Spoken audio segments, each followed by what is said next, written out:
Assalamualaikum warahmatullahi wabarakatuh. Apa kabar teman-teman semua? Semoga kita semua selalu dalam lindungan Allah Subhanahu wa taala ya. Diberikan nikmat sehat walafiat. Amin ya robbal alamin.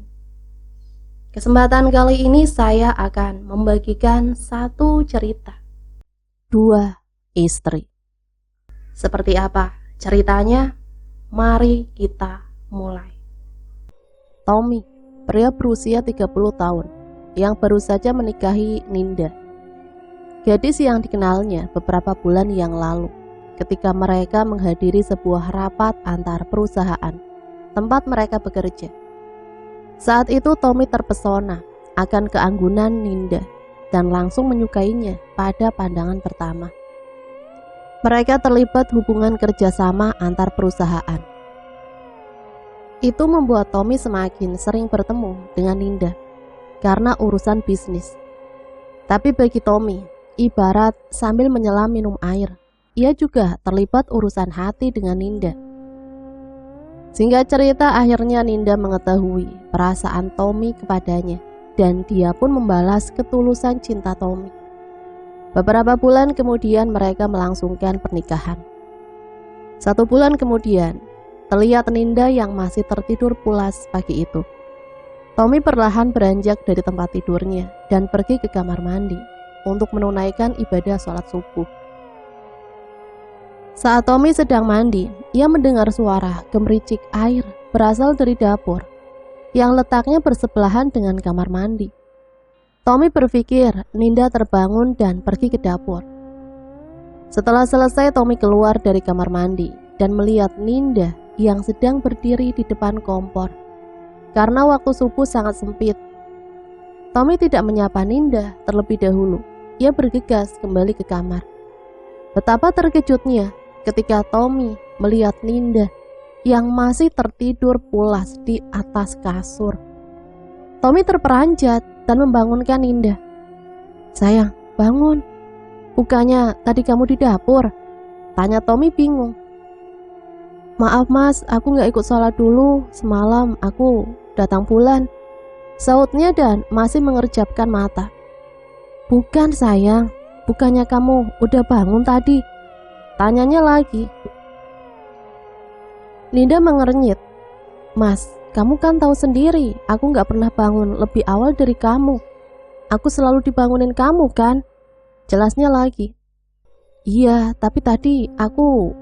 Ucapan Tommy terpotong oleh Ninda. "Udah mas, kamu sholat aja dulu, mungkin itu halusinasi kamu aja kali. Aku tidur lagi ya mas, ngantuk," saut Ninda sambil kembali menutupi tubuhnya dengan selimut. Tommy yang masih kebingungan itu pun bergegas untuk sholat subuh. Malam itu selepas pulang kantor, Tommy mampir membeli martabak manis kesukaan Ninda. "Pasti Ninda senang, aku beliin martabak favoritnya," gumamnya. "Pak, martabak coklat susunya 1, sama martabak telur spesialnya 1, pesannya kepada bapak penjual martabak. Beberapa menit kemudian pesanannya selesai dibuat dan Tommy bergegas pulang ke rumahnya. Sesamanya di rumah, Tommy mengetuk pintu rumahnya. Tak lama pintu terbuka. Tommy terkejut mendapati istrinya menyambutnya dengan penampilan yang tak biasa. Ninda memakai baju seksi berwarna hitam. Harum parfum semerbak di tubuhnya yang mungil. Rambut hitamnya terurai dan lipstik merah melekat di bibir tipisnya. Tommy terkejut. "Kak, kamu tumben banget," tutur Tommy terperangah. Tommy tidak terpesona ataupun tergoda sama sekali. Justru dirinya nampak bingung karena setahunya Ninda tidak pernah berpenampilan seperti itu sebelumnya. Namun Tommy menepis keanehan itu dan segera menyerahkan sekotak martabak untuk Ninda. Ninda membuka sekotak martabak telur yang dibawa Tommy dan menghidangkannya di piring. Kemudian ia memakannya dengan rakus. Lagi-lagi Tommy terkejut. "Sayang, kok kamu tiba-tiba doyan martabak telur? Bukannya kamu lebih suka martabak manis?" tanyanya heran. Ninda tersentak memandang ke arah Tommy. "Oh, mungkin bawaan baby kali ya mas," Jawabnya sambil tersenyum. Baby, kamu hamil? Tanya Tommy bahagia. Iya mas, emang aku belum kasih tahu kamu ya. Aku hamil 1 bulan mas, kemarin aku cek ke dokter. Jawabnya senang. Tommy berhambuur memeluk Ninda dan mencium perut istrinya. Tommy meminta supaya Ninda menjaga kandungannya dengan baik. Keesokan harinya, Ninda masih tertidur pulas, sedangkan Tommy bersiap membersihkan diri di kamar mandi. Tak biasanya, Ninda mengajaknya tempur malam ini. Tommy tergagah. Aku heran sama kamu, tumben banget ngajak tempur. Biasanya kalau nggak diajak duluan, sampai seminggu pun aku nggak dikasih. Tommy bergumam geli sambil mengelus rambut Ninda yang masih tertidur pulas. Kemudian beranjak ke kamar mandi. Ninda terkejut ketika bangun dan mendapati dia mengenakan baju seksi. Ninda merasakan hawa dingin menusuk tulangnya. Ninda tidak pernah terbiasa mengenakan baju seperti itu karena tak kuat menahan dingin. Tommy melangkah masuk ke kamar. Mas, aku kok tidur pakai baju seperti ini? Tanya Ninda sambil menutupi tubuhnya dengan selimut karena menggigil. Tommy terperangah akan pertanyaan Ninda. Loh, kan kamu sendiri yang pakai sayang. Aku pulang kerja, kamu udah pakai itu. Jelas Tommy heran. Ninda mengenyerutkan dahinya dan beranjak dari tempat tidur tanpa mengucap sepatah kata pun. Ninda melangkah ke dapur untuk merebus air. Tommy mengikutinya. Kamu mau ngapain, Yang? Tanyanya lagi. Rebus air buat mandi, dingin banget ini. Tutur Ninda. Tommy masih bingung dengan sikap Ninda. Istrinya nampak aneh. Terkadang sikapnya tidak bisa ditebak. Pasalnya Ninda yang dia kenal itu tidak terbiasa bangun lebih awal darinya. Ninda tidak pernah memakai baju seksi. Ninda selalu memakai baju tidur lengan panjang karena tubuhnya tidak kuat hawa dingin. Ninda tidak pernah berdandan menor. Ninda menyukai makanan manis. Ninda selalu lemah lembut dan lugu. Ninda terbiasa minum teh di pagi hari. Tapi terkadang sikapnya berbanding terbalik. Ninda yang tiba-tiba berdandan menor, bangun lebih awal, memakai baju seksi, mandi dengan air dingin. Sikapnya agresif dan nampak kasar. Dan Ninda yang tiba-tiba meminum kopi hitam di pagi hari. Lamunan Tony buyar ketika secangkir teh disodorkan Ninda. Senyumnya mengembang. Ninda menyerahkan sebuah amplop bertuliskan nama sebuah rumah sakit. Tommy membuka isinya. Ini kan laporan hasil USG. Batinya. Mas, aku hamil. Ucap Ninda sumringah. Iya sayang, kan semalam kamu udah bilang. Saut Tommy heran. Ah, belum deh. Kan semalam aku tidur duluan. Aku aja nggak tahu kamu pulang kantor. Saut Ninda santai. Tommy terkejut mendengar penuturan istrinya. Padahal semalam Ninda dengan jelas menyambut kepulangannya dan melahap sekardus martabak telur, dan setelah itu mereka berjumbu mesra. Lalu, siapa yang semalam bermain bersamanya? Tommy menyimpan sejuta pertanyaan itu di benaknya. Mungkin aku sedang berhalusinasi, batinya. Oh iya mas. Ninda melanjutkan ucapannya. Kata dokter, kita nggak boleh hubungan suami istri dulu mas. Karena masa awal kehamilan itu kondisi janin masih rentan mas. Jelasnya. Iya sayang, nggak apa-apa. Aku ngerti kok, yang penting kamu jaga kandungan kamu dan calon anak kita, ya. Minta Tommy sambil mengelus perut Ninda. Iya mas, makasih ya. Sautnya sambil menyandarkan kepala di bahu Tommy. Hari-hari berlalu, keanehan semakin dirasa oleh Tommy. Sikap dan perilaku Ninda yang semakin membuatnya bingung. Membuat Tommy terpaksa harus menceritakan kepada ibu mertuanya. Diam-diam Tommy pergi ke rumah orang tua Ninda untuk menanyakan tentang perilaku Ninda sebelum mereka menikah. Tommy menanyakan apa kebiasaan Ninda, kesukaan Ninda, sikap dan sifat Ninda yang selama ini selalu bergonta-ganti. Ninda itu paling gak kuat hawa dingin. Kalau tidur selalu ibu yang bangunin karena dia gak bisa bangun sendiri. Ninda paling suka minum teh pagi-pagi, Ninda paling suka rasa coklat, dan Ninda gak suka berkata kasar ataupun memaki. Ibu paham kalau kamu belum terlalu mengerti sifat Ninda karena kalian belum lama kenal, nak. Jelas ibu mertua Tommy. Tommy mengangguk. Iya bu, terima kasih. Saya hanya ingin bertanya itu saja bu. Saya pamit, assalamualaikum. Sautnya seraya berpamitan dengan Bu Minten. Sesampainya di rumah, Tommy mendapati Ninda yang sedang membereskan rumah dan memanjat sebuah kursi. Tommy terkejut melihat yang dilakukan Ninda. Tommy segera menyuruh Ninda turun dan memapahnya. Sayang, kamu jangan naik-naik dong. Kan bahaya, kamu lagi hamil. Tuturnya cemas. Gak apa-apa mas, aku kuat kok. Sautnya penuh semangat. Tony mengecup kening istrinya dengan penuh kasih sayang. 8 bulan kemudian, terlihat Tommy sedang duduk di depan sebuah ruang bersalin. Hari ini, Ninda akan melahirkan anak pertama mereka. Beberapa menit kemudian, seorang perawat memanggil Tommy untuk mendampingi Ninda karena Ninda akan secepatnya melahirkan. Tommy menggenggam erat tangan Ninda dan memberikan support agar Ninda mampu menyelesaikan proses persalinan. Tak lama terdengar suara tangisan bayi mereka. Alhamdulillah, selamat ya pak. Bu, bayinya perempuan, cantik dan sehat. Tutur seorang bidan yang membantu proses persalinan. Senyum sumringah terpancar di wajah keduanya. Tommy dan Ninda menangis haru. Setelah 2 hari di rumah sakit, akhirnya tibalah saatnya Ninda dan bayi mereka pulang ke rumah. Di rumah mereka, Bu Minten, ibunya Ninda, sudah mempersiapkan dan membereskan kamar mereka. Sesampainya di rumah, Ninda bergegas masuk kamar dan menyusui bayinya. Tiba-tiba, Mas, aku gak bisa nyusuin bayi ini. Lidahnya berduri mas, putingku lecet. Gerutunya kesal. Tommy dan Bu Minten terkejut mendengar ucapan Ninda yang sangat ketus. Ninda, pertama menyusui memang sakit, tapi lama-kelamaan juga terbiasa dan sakitnya hilang.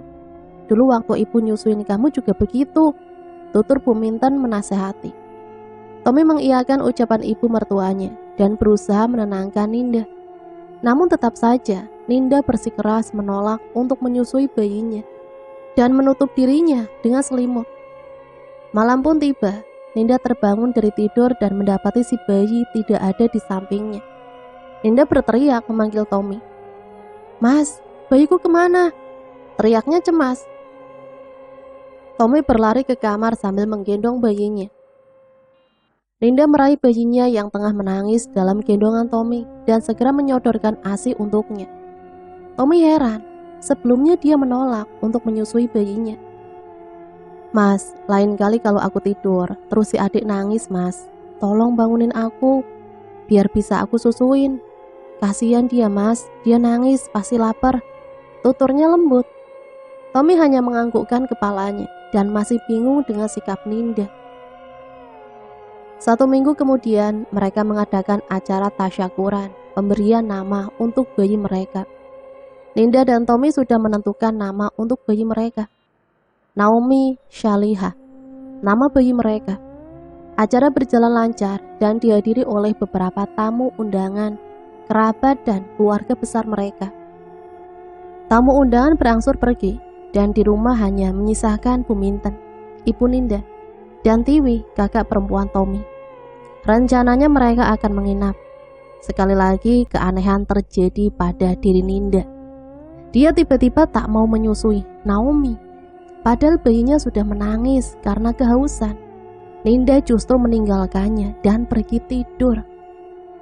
Tiwi merasa kesal dan menegur sikap Ninda, namun justru Ninda membentaknya dan berkata yang bukan-bukan kepada Tiwi. Bu Minten pun tak kalah terkejut akan sikap putri satu-satunya. Pasalnya selama ini, Ninda tak pernah berkata kasar kepada orang, bahkan sampai membentaknya. Tommy yang sejak tadi melihat keanehan itu berusaha menenangkan Naomi dan menyuruh Tiwi serta ibu mertuanya masuk ke kamar dan tidur. Keesokan harinya, Mas, Kepalaku kok pusing ya? Tutur Ninda seraya memijit dahinya. Kamu kecapean kali karena dari kemarin sibuk ngurusin acara Naomi. Ibu sama Mbak Tiwi kemana mas? Itu di teras lagi nemenin Naomi berjemur, saut Tommy. Ninda menghampiri ibu dan Mbak Tiwi. Ibunya terlihat ketus dan membuang muka. Ninda yang heran akan sikap ibunya mulai bertanya. Ada apa bu? Ibu baik-baik saja kan? Tanya Ninda ramah. Kamu yang ada apa? Kamu harus minta maaf sama Mbak Tiwi, saut ibunya ketus. Ninda terlihat bingung dengan ucapan ibunya. Minta maaf kenapa bu? Aku salah apa sama Mbak Tiwi? Kamu gak ingat semalam udah bentak-bentak Mbak Tiwi di depan ibu dan Tommy? Tanya Bu Minten heran. Ninda memandang Mbak Tiwi dan menggeleng. Udah bu, gak apa-apa kok, mungkin Ninda capek, saut Mbak Tiwi mencairkan suasana. Kemudian Ninda melangkah masuk sambil menggendong Naomi. Tommy yang sejak tadi mendengar perbincangan mereka segera menghampiri ibu dan Mbak Tiwi. Bu, sepertinya kita harus bawa Ninda ke psikiater. Itu yang selama ini terjadi bu. Sikap Ninda sering berubah-ubah, tak menentu. Tommy khawatir kalau Tommy sedang tidak di rumah. Ninda bisa tiba-tiba mengacukan Naomi, bahkan memarahinya bu. Tutur Tommy cemas. Bu Minten nampak sedang berpikir. Jangan ke psikiater, kita ke rumah teman almarhum bapaknya Ninda saja. Dia seorang kiai yang memiliki mata batin. Mungkin dia bisa membantu. Jelas Bu Minten. Tommy mengangguk setuju. Tommy dan Bu Minten membawa Ninda ke rumah Kiai Abbas sore itu. Naomi dititipkan bersama Mbak Tiwi di rumah. Ninda terlihat bingung menatap ke sekeliling rumah itu. Mereka melangkah dan mengetuk pintu rumah Kiai Abbas. Assalamualaikum. Tommy mengucapkan salam dan tak lama pintu rumah terbuka. Terlihat seorang pria parubaya yang tak lain adalah Kiai Abbas berdiri di hadapan mereka. Waalaikumsalam, jawabnya. Kiai Abbas mempersilahkan mereka duduk di serambi rumah. Tommy segera menyampaikan maksudnya dan tujuan mereka datang ke sana. Kiai Abbas mendengarkan perkataan Tommy dan mengangguk paham. Kalian cepatlah pulang terlebih dahulu, nanti saya menyusul. Cepatlah, putri kalian dalam bahaya. Perintahnya sedikit cemas. Tanpa pikir panjang, Tommy mengajak Ninda dan Bu Minten untuk segera pulang. Ninda nampak khawatir akan perkataan Kiai Abbas. Cepat mas, aku khawatir sama Naomi. Tuturnya cemas. Iya sayang, kamu tenang ya, kan ada Mbak Tiwi. Naomi pasti akan aman sama Mbak Tiwi, saut Tommy menenangkan. Tapi sebenarnya dia pun sangat cemas. Sedangkan di rumah Tommy, Mbak, teriak Nindi memanggil Tiwi. Tiwi tergopoh menghampiri Ninda sambil menggendong Naomi. Loh Nin, kamu udah pulang? Tommy sama ibu kamu mana? Tanya Tiwi heran karena Ninda terlihat sendirian. Aku tinggal mereka tadi, sini aku gendong Naomi, ucapnya sambil mengambil Naomi dari gendongan Tiwi. Beberapa menit kemudian terdengar klakson mobil Tommy. Tommy setengah berlari, bergegas masuk ke rumah melewati Tiwi yang sedang menyapu. Tiwi terlihat bingung. Ada apa Tom? Tanyanya cemas. Naomi mana mbak? Tanyanya gelisah. Ada, Naomi sama. Loh, Ninda, kamu? Bukannya tadi kamu udah pulang terus gendong Naomi masuk ke kamar? Tutur Tiwi dengan jantung yang berdegup kencang. Tommy bergegas berlari menuju ke kamar, disusul Ninda, Tiwi dan Bu Minten. Tommy berusaha membuka pintu kamar. Ah sial, pintu kekunci. Kerutu Tommy sambil berusaha mendobrak pintu. Ninda dan Bu Minten menangis sesegukan memikirkan nasib Naomi yang terkunci di dalam kamar. Tak lama Tommy berhasil mendobrak pintu kamar dan mendapati Naomi sedang tertidur pulas di atas kasur. Naomi, bagi Ninda dan segera memeluk putrinya. Syukur kamu gak apa-apa nak, sautnya terisak. Tak lama terdengar suara seseorang mengucapkan salam dari teras. Rupanya itu Kiai Abbas. Bagaimana nak Tommy, apakah semua baik-baik saja? Tanya Kiai Abbas. Iya Pak Kiai, Alhamdulillah. Tapi apa maksud semua ini Pak Kiai? Beberapa menit yang lalu saya jelas-jelas melihat Ninda pulang sendirian. dan meminta Naomi dari gendongan saya. Kemudian dia masuk ke kamarnya. Dan gak lama, Tommy, ibu dan Ninda pulang bersama-sama. Lalu Linda yang saya lihat sebelumnya, itu siapa? Tiba-tiba Tiwi membuka pertanyaan. Kiai Abbas menghela nafas panjang. Apakah Ninda memiliki saudara kembar? Tanya Kiai Abbas kepada Puminten. Puminten mengangguk. Iya Pak Kiai, tapi dia sudah meninggal sebelum dilahirkan. Jawabnya. Jasadnya meninggal, tapi jiwanya menyatu dan hidup bersama Ninda. Dengan kata lain, Ninda memiliki kepribadian ganda. Jelas Kiai Abbas. Lalu bagaimana menanganinya Pak? Kepribadiannya sangat bertolak belakang dengan kepribadian Ninda. Saya takut putri kami. Ucap Tommy terpotong dan Puminten. Kamu gak perlu khawatir nak Tommy, mereka anak kembar, gak akan menyakiti satu sama lain. Tommy nampak berpikir keras, ia masih belum yakin terhadap ucapan ibu mertuanya. Tapi Bu, Ninda itu lembut, sedangkan dia sangat kasar, dan sewaktu-waktu bisa menyakiti Naomi, pungkas Tommy. Benar yang dikatakan Tommy Bu, kita harus memisahkan mereka berdua. Kita harus menghilangkan salah satu dari mereka. Saud Kiai Abbas. Caranya? Tanya Tommy antusias. Dengan meruqyahnya. Saud Kiai Abbas. Puminten memasang wajah kesal dan berlalu meninggalkan mereka. Di rumahnya nampak Puminten sedang menangis sesegukan. Aku gak mau kehilangan dia. Aku gak mau kehilangan salah satu dari mereka. Aku sudah berusaha menjaga mereka berdua selama ini. Jangan sampai usahaku sia-sia. Isaknya sedih. Kemudian dia menyeka air matanya dan menatap tajam. Aku harus bujuk Mas Abbas supaya dia mengurungkan niatnya meruqyah Ninda. Tuturnya sengit. Puminten bergegas menuju rumah Kiai Abbas untuk berdiskusi. Sesampainya di sana, nampak Kiai Abbas sedang bersantai di teras rumah. Rupanya kedatangan Puminten sudah disambut oleh Kiai Abbas. Mas, kamu harus mengurungkan niat untuk meruqyah Ninda. Aku gak mau kehilangan mereka. Tutur Puminten kesal. Sudah cukup kegilaanmu selama ini Minten. Orang yang sudah mati tidak bisa kembali lagi. Kamu harus menerima takdir. Saud Kiai Abbas tegas. Aku bawa Tommy ke sini supaya kamu bisa bantu dia untuk berbicara batin dengan Nanda. Karena cuma kamu yang bisa berbicara dengan Nanda dan menasehati dia supaya menjaga sikapnya, bukan malah menghilangkannya. Tugas Puminten. Kiai Abbas menggelengkan kepala. Tidak. Aku akan tetap menghilangkan jiwanya dan mengembalikan ke tempat asalnya. Kamu sudah banyak berdosa selama ini. Bertobatlah selagi masih bisa. Tutur Kiai Abbas sambil melangkah masuk ke rumahnya. Sedangkan Puminten masih terpaku, kesal dan tidak menerima nasihatnya. Kemudian dirinya berlalu pergi ke sebuah tempat. Beberapa tahun yang lalu, malam itu di mana Puminten yang tengah hamil tua merasakan mulas pada perutnya. Wak Siti, sang dukun bayi, memperkirakan kelahiran bayinya masih 1 minggu lagi. Tapi entah kenapa malam itu terjadi kontraksi hebat pada perut Puminten. Dengan langkah berat dan nafas yang terengah-engah, dia pergi ke rumah Wak Siti. Kala itu suaminya sedang tidak di rumah. Suaminya bekerja di sebuah ladang milik tetangganya yang berada di desa sebelah. Biasanya pagi hari barulah suaminya pulang ke rumah. Puminten terpaksa berjalan kaki sendirian ke rumah Wak Siti, takut kalau bayinya akan lahir malam itu juga. Sesamanya di rumah Wak Siti. Oh alah nduk, kasihan sekali kamu. Yoto di mana?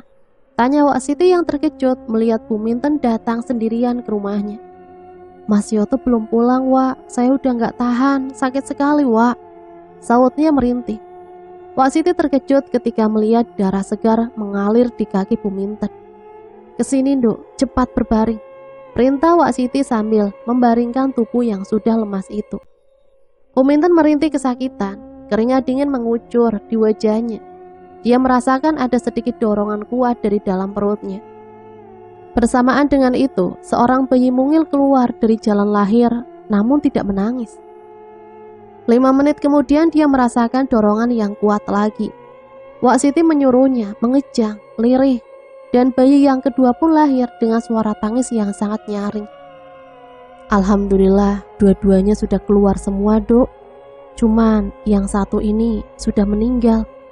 Yang sabar ya, Dok, tutur Wak Siti prihatin. Puminten sangat syok mendengar salah satu bayinya meninggal. Ia berusaha tegar menerima kemalangannya. Keesokan harinya seorang tetangganya menyusul Pak Yoto ke ladang dan memberitahukan kabar tentang Puminten. Pak Yoto bergegas pulang dan menemui istrinya. Rasa suka dan duka bercampur di hati mereka. Satu sisi mereka baru saja dikaruniai bayi perempuan yang sangat cantik. Tapi di sisi lain mereka harus merelakan salah satu bayi mereka yang meninggal.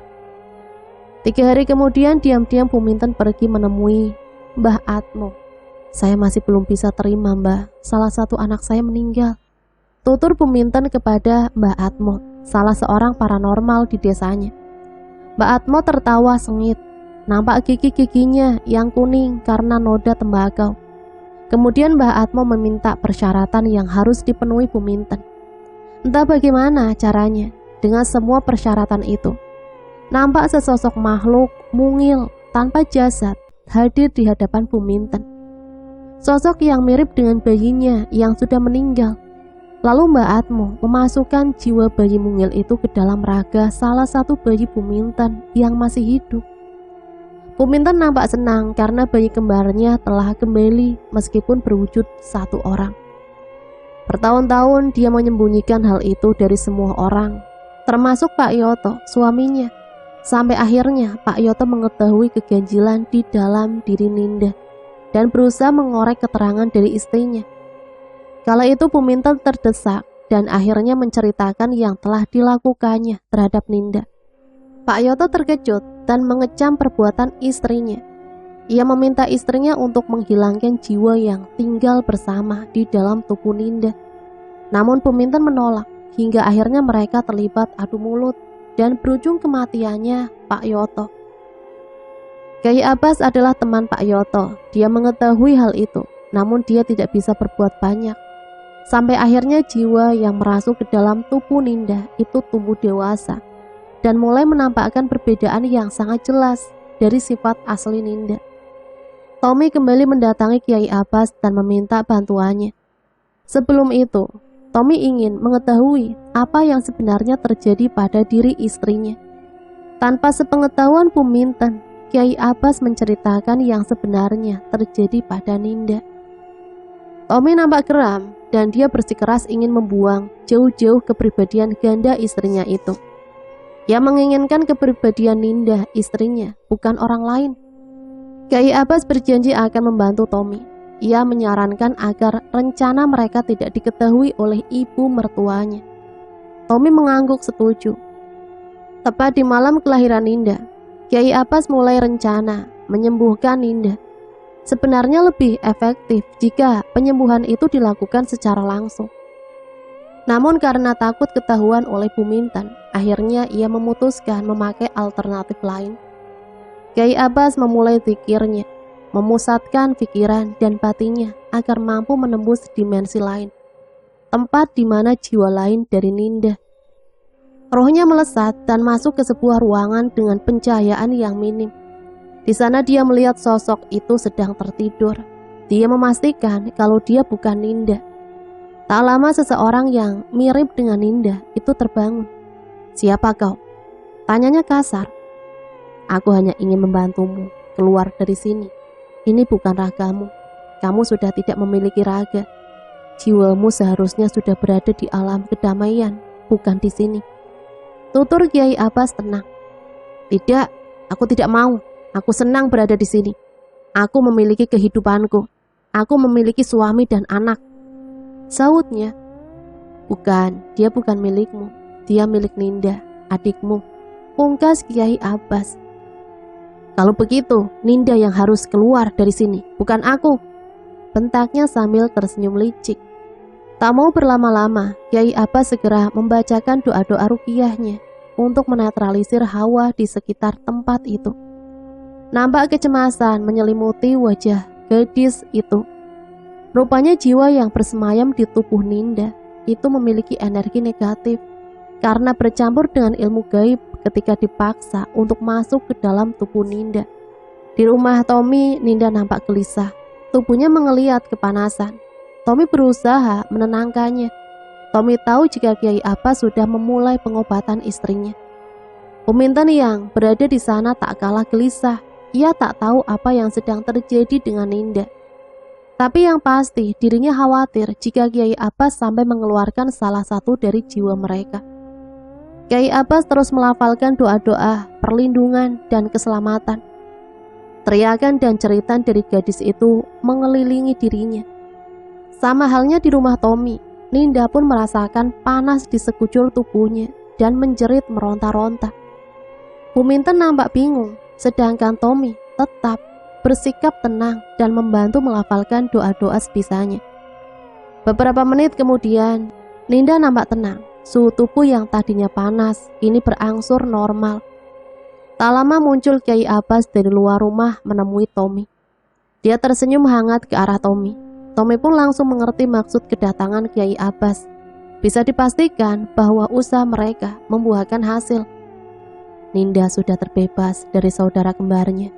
Untuk seterusnya, insya Allah tidak akan terjadi apa-apa kepada Ninda dan putri kalian, tutur Kiai Abbas lembut. Tommy tersenyum lega dan berulang kali mengucapkan syukur. Semenjak hari itu, Buminten tidak lagi berkunjung ke rumah Ninda. Dirinya merasa sedih dan merasa telah gagal mempertahankan salah satu putrinya. Berhari-hari yang dilakukannya hanya mengurung diri di kamar, hingga dirinya jatuh sakit, kemudian meninggal. Ninda sangat terpukul dan menyesali perbuatan ibunya.